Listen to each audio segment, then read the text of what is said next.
Hey everyone, welcome to Unique Ways with Thomas Gerard, an audio podcast. We have a design legend on today, and I'll describe her briefly. She's a designer, typographer, writer, and illustrator working internationally from her base on a small island off the west coast of Canada near Vancouver.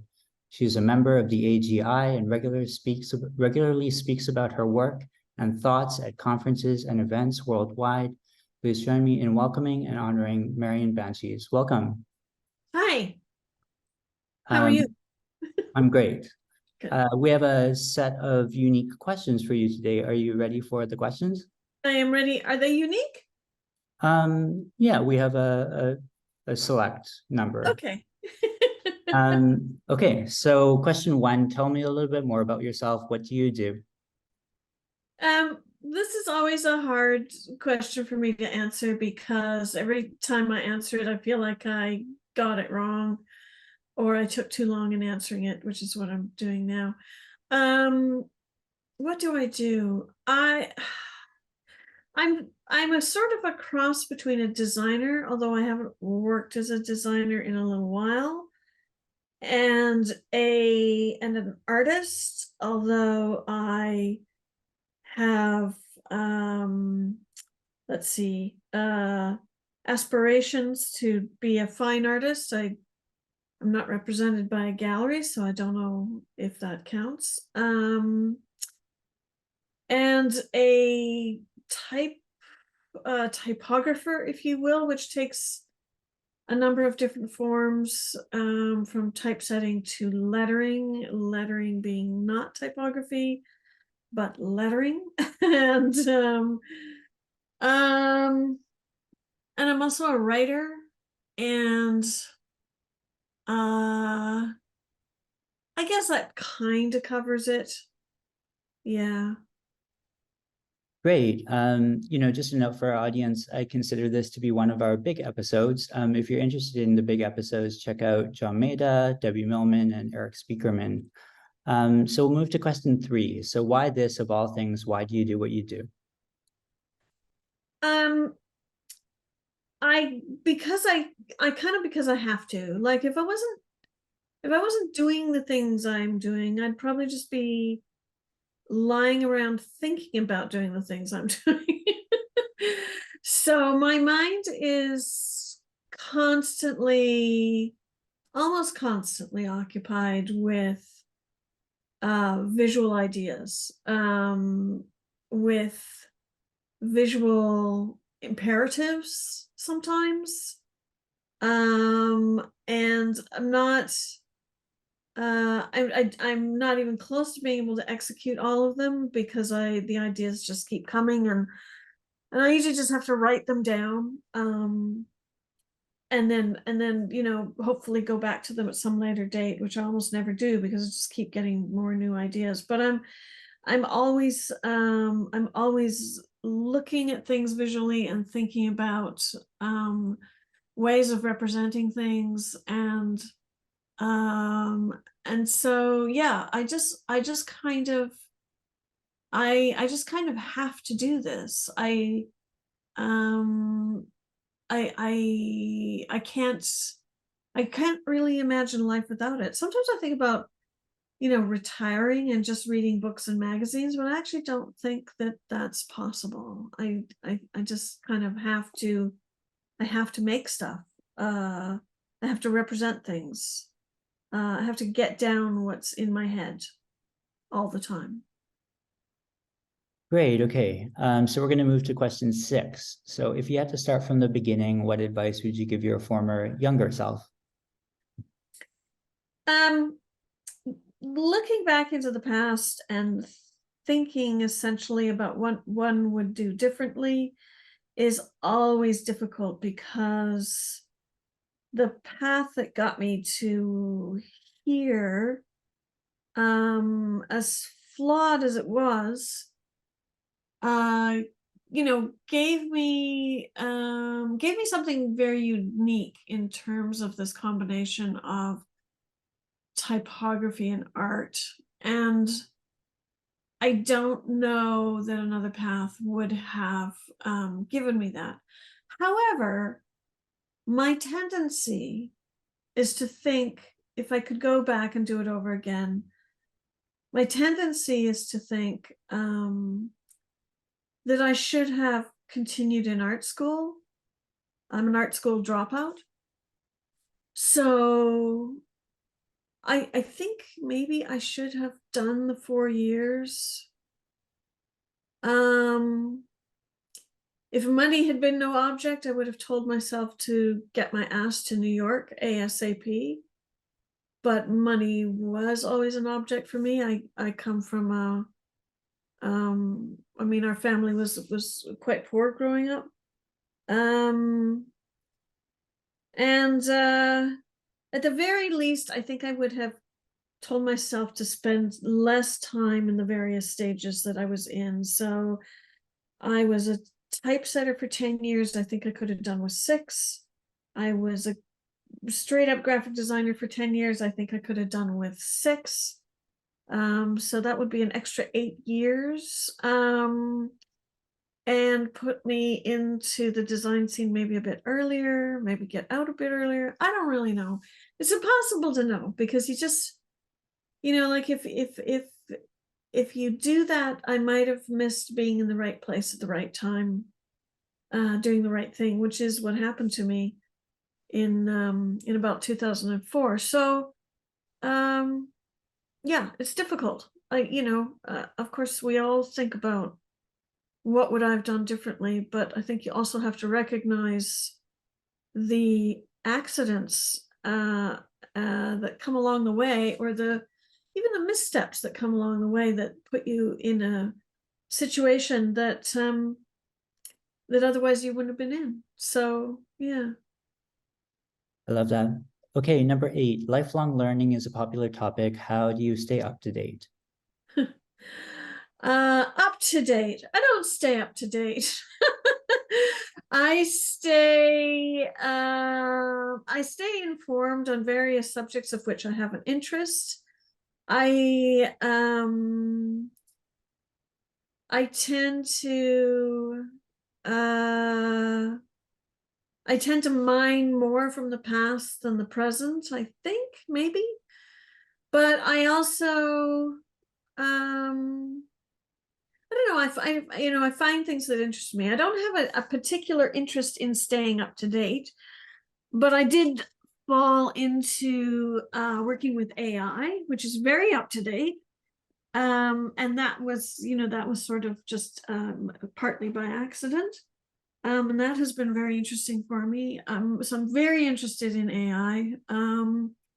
In terms of what other people are doing, or what are the so-called trends, I couldn't care less. I don't pay any attention to that. I've stopped reading all design magazines, although I just wrote for magazine, but I haven't read it in years. Don't tell John Walters. And I keep an eye on art. So I keep an eye on art through Instagram, and by this I mean fine art.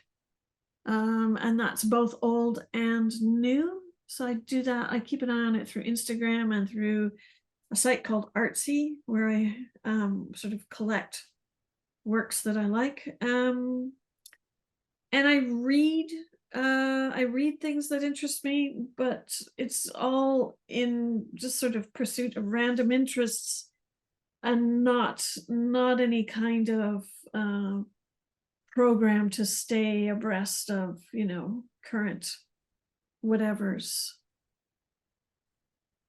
Great, that sounds good. Just another note for the audience. John Maeda is now heading up AI at Microsoft, so definitely check out that episode if you want to hear more about AI. So now we're going to a kind of string of questions here with number 11. If you weren't doing what you do now, what would you be doing? I think like my second love is fashion.